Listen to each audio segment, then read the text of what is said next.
Welcome to another episode of the Weekly Feedback. I'm your host, Caveman PRDR, and today I have a couple things that I wanted to go over. Not a whole lot. Bungie did release a new TWAB this past week. They actually released the Vidoc, which I'm not going to sit and watch the Vidoc. They also had a couple things, including kind of a little bit of a spoiler for the season finale cutscene. They released the final cutscene live on the same day as the weekly update. And I felt like they probably could have waited to tweet out after this week regarding that. So people, basically at the weekly reset, there was, people were getting spoilers, basically, for what was happening this week after the weekly reset before they got home to really get and play the weekly story. So that was interesting. We have the trailer here. For the sake of anyone that hasn't seen it, hasn't played yet, I'm not going to spoil any of it. You just get this picture of it right here. And the post that the Destiny 2 account actually posted on 11:30 on the 14th, which was, I believe, the same day as the reset. Surely it was. Anyway. Yeah, it was like right just after weekly reset. So this was the final cutscene to the seasonal story for Season of the Seraph. If I'm not mistaken, this was the final cutscene. But anyway, I'm going to so yeah, pretty much Bungie kind of screwed the pooch on that one. That was it was kind of crappy for them to release this trailer this early, whenever this occurred, or whenever for the final week, for them to release the trailer before a lot of people had the chance to play. And if anyone that was on Twitter anyway managed to see this beforehand and kind of had what happened in the trailer spoiled for them, that kind of sucks.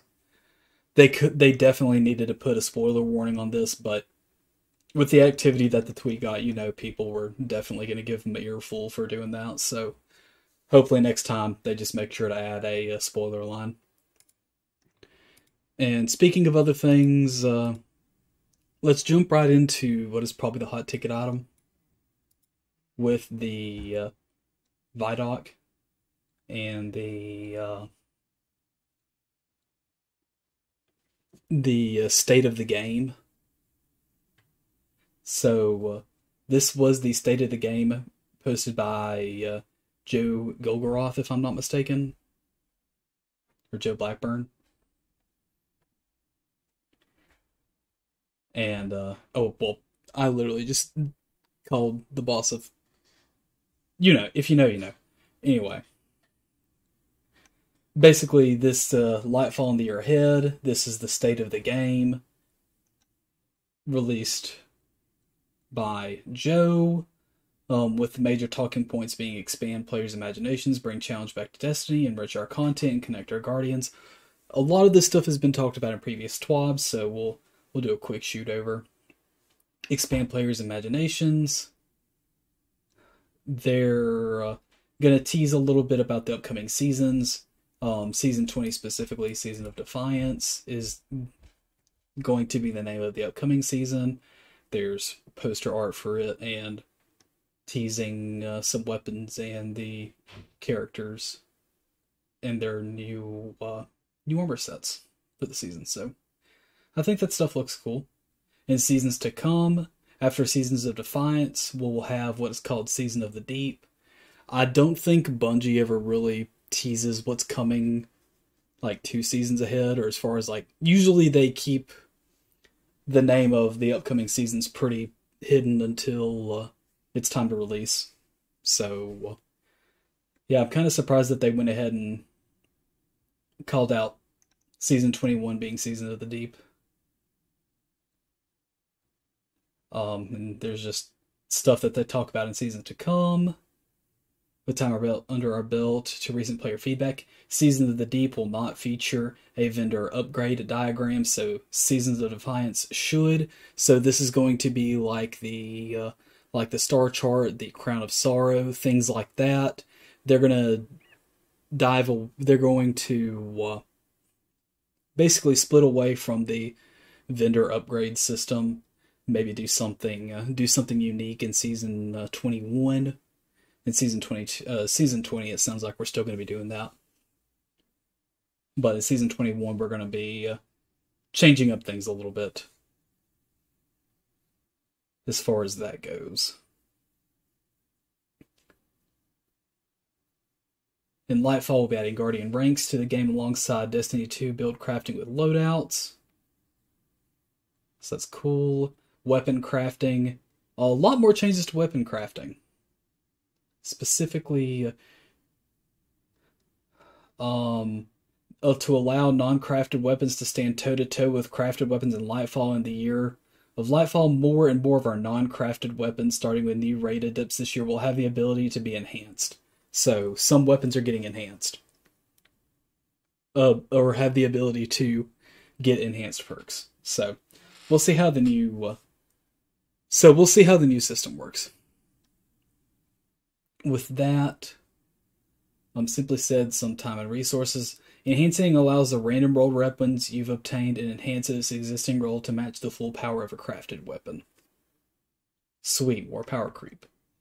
We are targeting to roll this out initially with Lightfall rated depths and at the launch of Season of the Deep. Long term, we want to expand this functionality to most of our new and non-crafted weapon drops for some technical hurdles we need to solve first. So notice how they say the Lightfall raid adepts at the launch of Season of the Deep and not Season of Defiance, because Season of Defiance is Season 20 and Season of the Deep is 21. So it's going to be upcoming in Season 21, where this change will be. For the crafted weapons, we have some additional changes planned. Never see a deep sight on a weapon unless it's something you can make a pattern progress on. Very good change. Targeting Season of the Deep will be able to add a mechanism to activate deep sight on any crafted weapon they do not have the pattern for. Sweet. Bring challenge back to Destiny. So this basically kind of goes over how they are going to be giving a little bit of a nerf to the damage resistance that you are being given in the damage resistance nerf at the damage resistance rework, but overall it's going to be a nerf at tier 10, changing it from 40% DR to 30% DR, DR being damage resistance, so we're clear on that. And also a changing to the ability uptime with increasing in the cooldowns, so that's cool. And they go on to talk about the ability tunings down here, including the changes to the Light 3.0 subclasses, and changing resilience energy costs from 1 to 2 for minor mods and 3 to 4 for majors.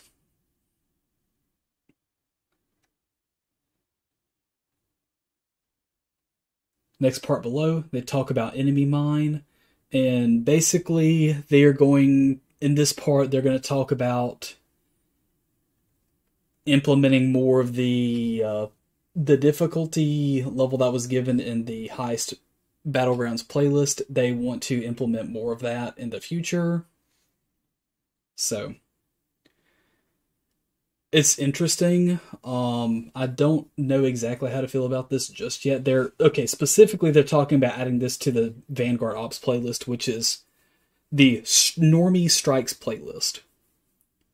They're talking about adding this to Strikes, which I'm not entirely sure about this. So they're aiming at, I think the best way to describe is that they want to make things more difficult because it feels like people aren't getting challenged. But they're kind of aiming this at the wrong target.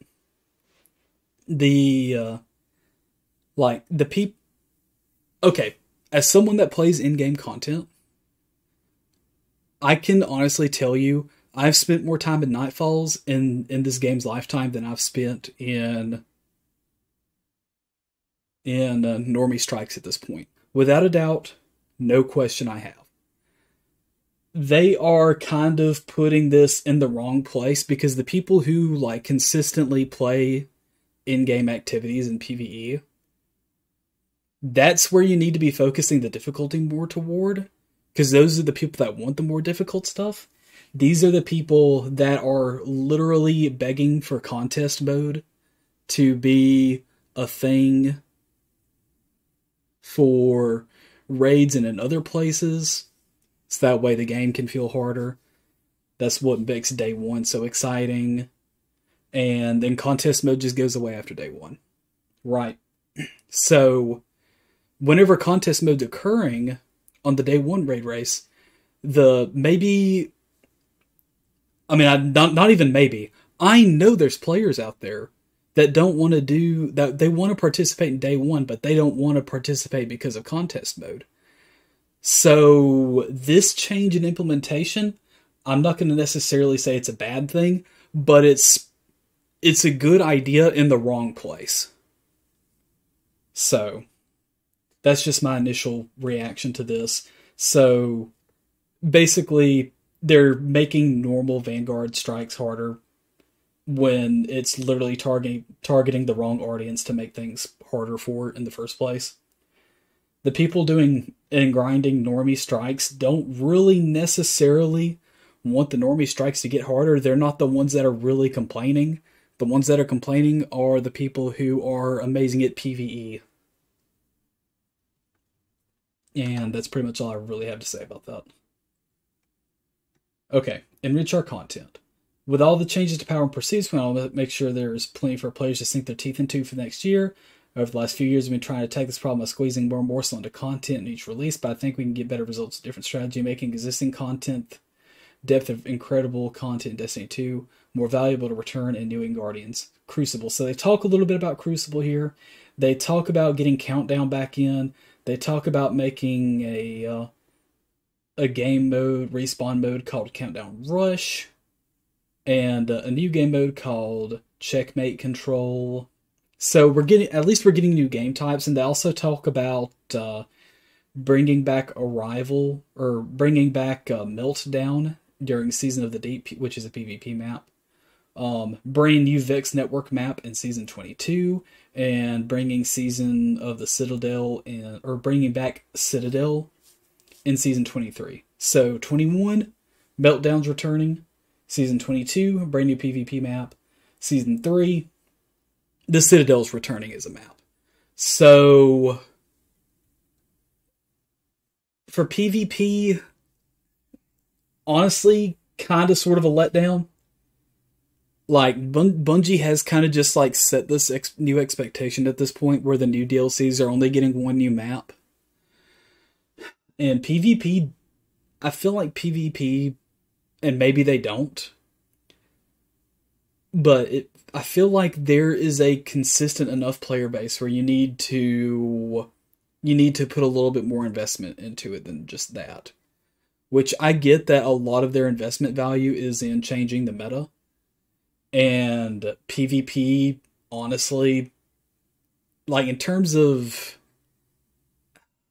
maybe it just isn't what earns them the money enough, basically is what I'm trying to get at. So maybe there's just not enough of the content that you can actually pour into PvP wise where they can get the most money out of it. Like, in all honesty, if they had a committed, dedicated, fully working PvP team, I would be fine. And I've heard this idea being thrown out there by other content creators. I wouldn't mind paying a subscription to Crucible. I really wouldn't. Maybe like $5, $7 a month. Like, you bet I'm willing to throw $60 to $74 a month at pay-to-play Crucible if it means getting regularly updated content throughout the season. New content. More than just one map. I'm about it. Y'all can say whatever y'all want on that, but I'm for it. Exotic Mission Rotator. There's going to be a new playlist for the... I'm assuming it's going to go in the Legacy node. Don't really know where it's going to go. But there's going to be Exotic Mission Rotator. that includes things like Presage, Operation Seraph Shield,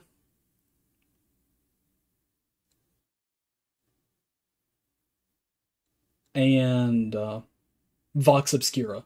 Those are going to be in a weekly rotator playlist for exotic missions for for the exotic weapons, being DMT for Presage, the what triple waveframe grenade, Dead Messenger, DMT for Presage, Dead Messenger for Vox Obscura, and Revision Zero for Operation Seraph Shield. Going to be in the weekly rotator. Cool. Hopefully that's going to be like a weekly Hopefully that's going to be like a weekly pinnacle or something. Another area of PvE, big effect on is the Vanguard rituals. So basically in this part, they're going to talk about updating some strikes, including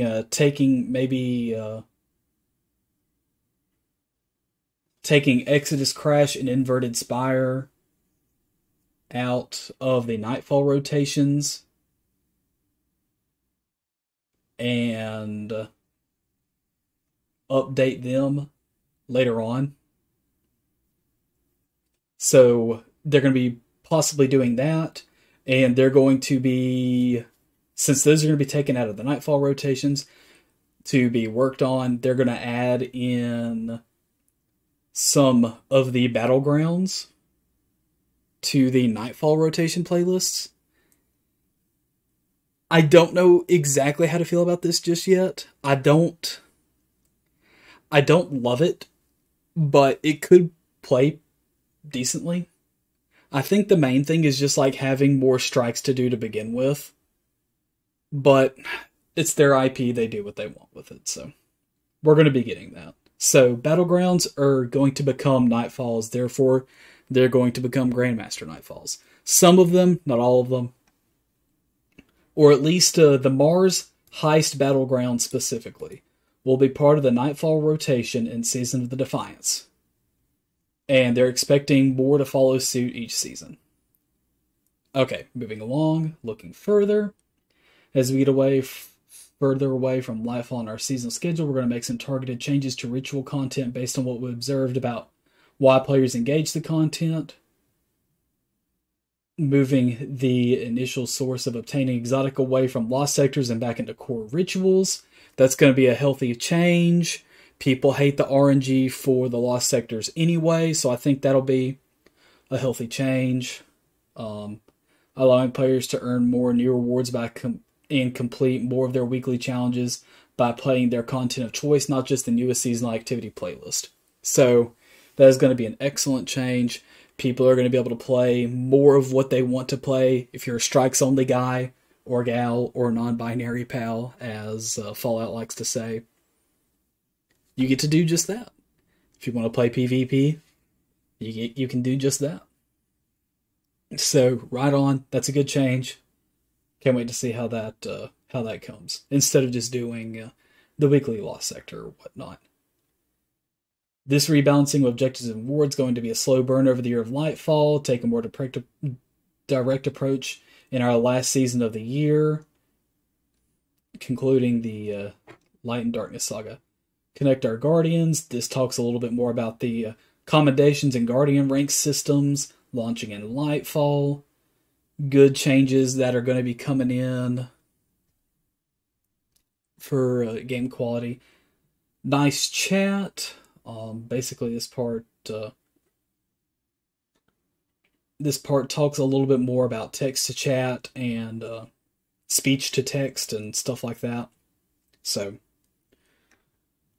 good for that, I guess. I don't really have a personal feeling about it, but anyway, Fireteam Finder, talking about the in-game LFG system, basically, and how it works off of the Guardian rank system. They talk a little bit more about that here, or Joe Blackburn talks a little bit more about it here. So that's pretty much the state of the game. if you're a PvP enjoyer, I'm just going to be blunt. It's very light, like it was in Lightfall, so don't expect too much. Don't get your hopes too high if you're in it to play PvP. If you're in it for PvE, I think we're going to be in a really good time. I think this is going to be a fun time. Witch Queen has had some of the best PvE content in the franchise. But PvP, don't expect a lot, basically. So, and as you all probably know me at this point, I am super into PvP content. So, it is what it is. And I'm going to post this link in the description down below for y'all to take a look at. I'm going to talk about a couple of other things, which includes Court Projects, who is part of the DMB, which is the Destiny Massive Breakdowns, part of their kind of PvE squad, I guess, over there. I'm going over a couple of sources, or has a linked a couple of sources, including something that says the best part is that these loadouts can be switched in between anywhere in the game, including within PvP and PvE content, removing much of the hassle of returning to the tower. So it's going to be referring to their in-game dim-like system, if you will, for the loadouts. New loadout systems apparently supposed to be able to do this kind of stuff. Cool, we like that. Excellent change. I'm assuming that these are articles based off of dev interviews. We like those. Sounds great. And speaking of dev blogs, enhancing weapon crafting, a little bit like what was talked about in the state of the game, their weekly dev blog talked about weapon crafting. No more deep sight attunement objectives after Lightfall launches. Only craftable weapons will drop deep sight resonance as Lightfall launches. Remove resonant harmonic alloys in upcoming seasons. So they're trying to take out all of this currency balancing that we're having to do. Replace and install currencies, take out some currencies because we already have way too many currencies. Sweet. Think these are good quality changes. 3 new features planned for later this year. Weapon enhancing, upgrading Adept Lightfall raid weapon with enhanced traits, level and a memento socket, coming a few weeks after Lightfall Master Raid release. Deep Sight activation, going to be possible to apply Deep Sight to a weapon, coming in Season 21. Weapon level boosting, leveling a weapon will not require equipping it, coming in Season 21. Still be able to level up crafted weapons the current way, if you like. Banger changes here. Banger. Absolute headbanger. Deep Sight New Insight. In Season 18, we added the ability to obtain pattern progress and resonant elements by dismantling a Deep Sight weapon, bypassing a hard requirement to complete the Deep Sight objective. In Lightfall, the optional Deep Sight objective will be entirely removed. Dope. If you obtain a Deep Sight weapon and just want the pattern progress, you can't dismantle. If you want pattern progress and also want to keep the Deep Sight weapon, you can also have the option to immediately obtain the pattern without dismantling the weapon. Banger! Deep Sight will no longer drop for any weapon that does not have a pattern available to unlock. Headbanger. Resonant elements and alloys. In Lightfall, shaping perks will now require standard currencies, glimmer, enhancement cores, legendary shards, etc. So they're doing a large rework to the economy for the currencies, like I talked about earlier.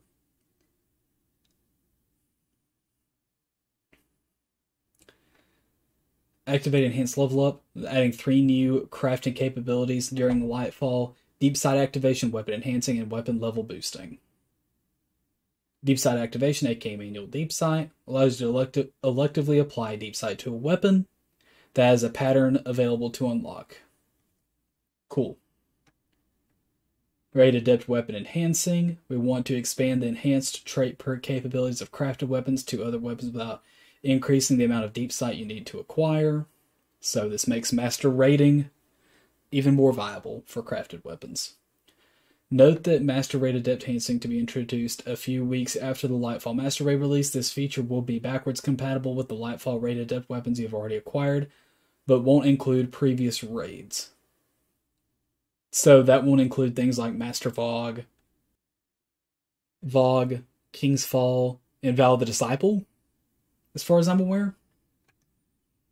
If I'm reading that correctly, shouldn't be able to include those. Only the Lightfall Master Raid. So, that's kind of crappy, but it is what it is. And maybe they could change that in the future.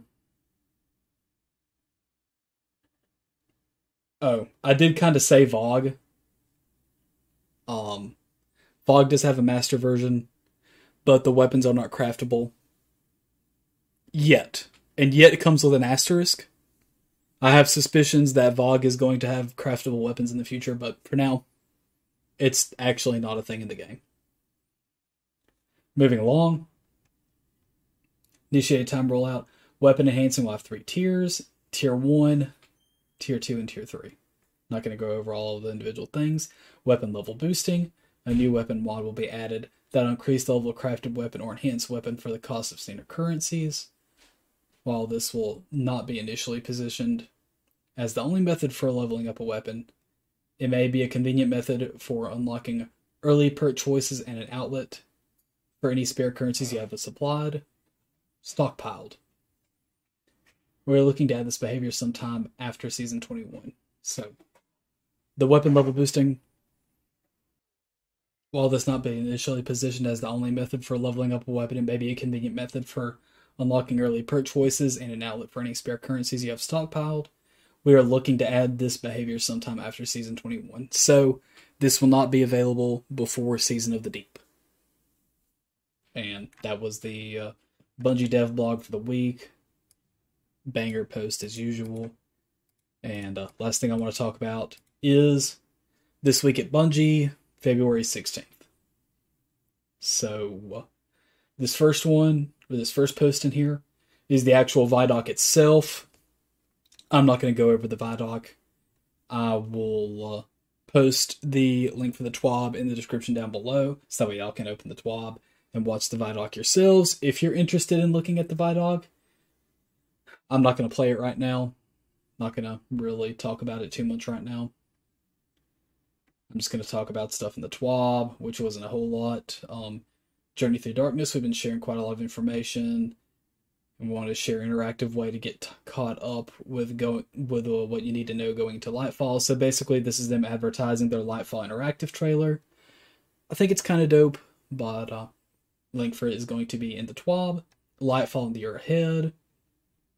They talk about some of their goals that were listed in Joe Blackburn's State of the Game, including expanding players' imaginations, bring challenge back to Destiny, enrich content, which includes some PvE updates, and connecting the Guardians with commendations and Guardian ranks.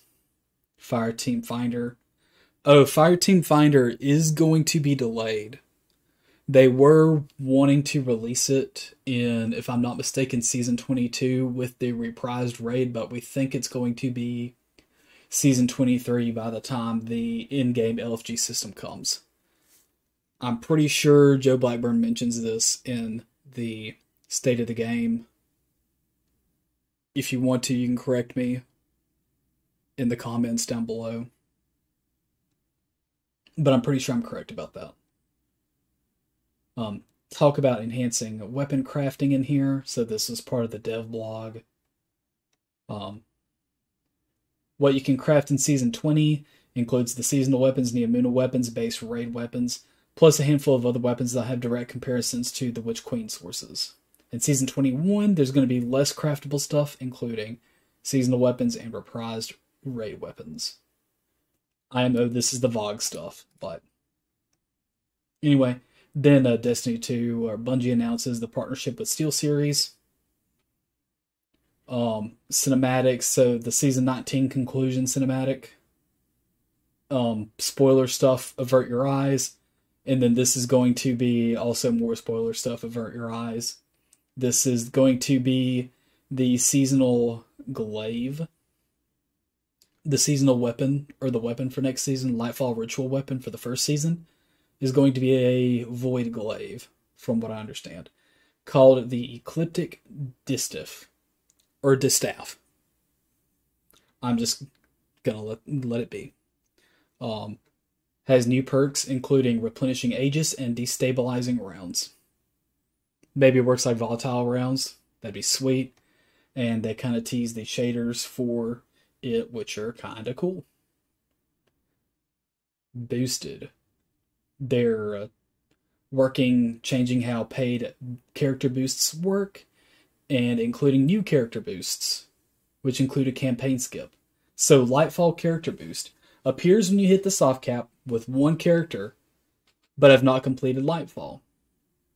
This boost provides the selected character with a set of high power level gear. This boost does not skip the campaign. Lightfall campaign skip boost appears when you complete Lightfall on one character, skips the Lightfall campaign for you on a different character, and unlocks Strand. This only includes a set of high power level gear if your main character has hit the soft cap.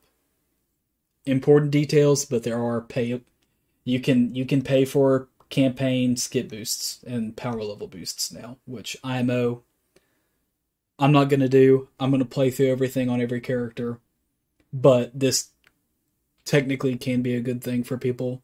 I don't like personally that it's like behind a paywall, but you know what? I'm not going to complain about it because I'm not behind it. So, yeah. Then they have the player support report down below. Lightfall 24-hour downtime on February 27th. Bungie reward deadline. PlayStation preload things. And marketing emails being missed and known issues down below.